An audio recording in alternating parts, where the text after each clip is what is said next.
black Transformers.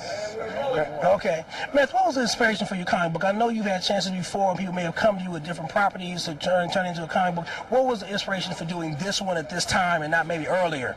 Well, I mean, I was just waiting for the opportunity to present itself, and when it did, I jumped at the chance, you know. And for the type of book I wanted to do, the book company plugged me into two excellent guys as far as artistry and writing, Mr. Sanford Green, Mr. David Atchison.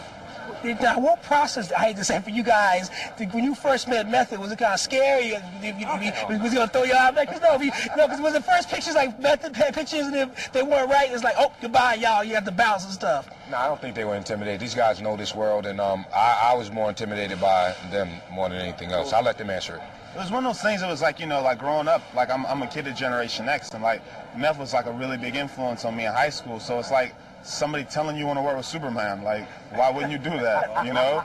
You would be on that. If I was a white kid and somebody said do an Axl Rose comic, I'd have been on that shit. It's the biggest frontman of my high school years.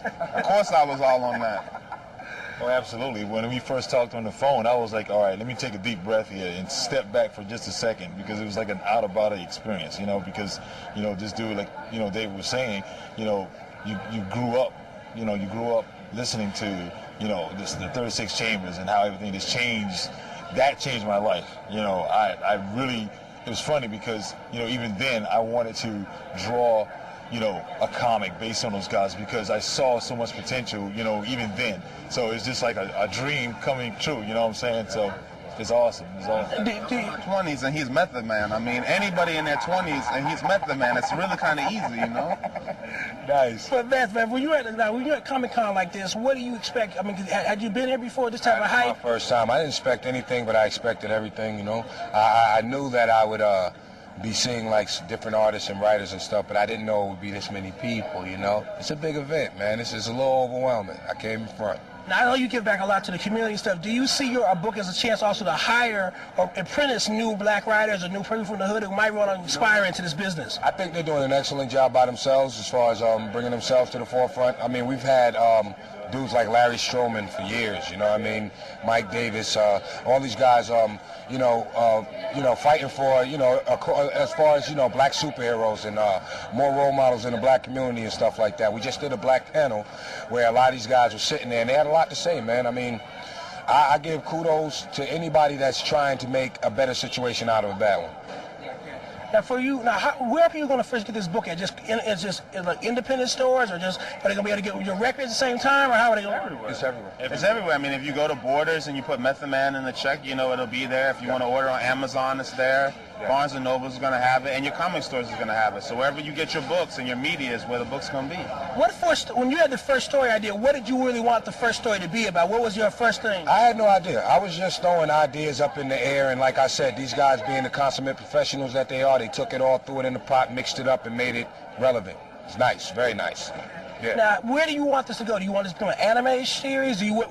Where do you want the Method Man line to go? I mean, is it in book chains or wherever it takes? I'd be a fool to say I don't want to make a movie out of it. I'd be a fool to say I don't want an animated cartoon or toy for that matter. You know, I mean, we do this as a form of entertainment, but we also do it as a form of, you know, getting paid, brother. You know what I mean? Like seriously. I mean, wherever this thing can take me, I'm willing to go. And if I can bring these guys along with me for the ride, all better. Okay. So you see alliances. Okay, you see alliances coming out from people you're meeting here, some of all the black people that you meet for, okay? Definite alliances. I mean, these guys being here, they've been in this world before. I'm pretty sure that they're networking, they're running into guys and stuff, you know, like, and you know, a lot of fans that they didn't connect with on a regular basis that they're seeing now and stuff. This is definitely a form, like any type of convention is a form to network and get your stuff out there and be heard, you know? Yeah. It was great. It was great seeing you guys at Comic-Con. Hope you had a good time and stuff. Okay, and I think you guys had a good time. That's all. Drop them off mobile. Yeah. Got you. All right. Ready? Hey, yo, this is Method Man. This is David Atchison. And Sanford Green. We are the creative force behind the Method Man comic book, and you're watching Morph Mobile. Future X TV. All right, yo, this is Meth right here. This is David Atchison. And Sanford Green. The creative force behind Method Man, the comic book. And you're checking out Future X TV.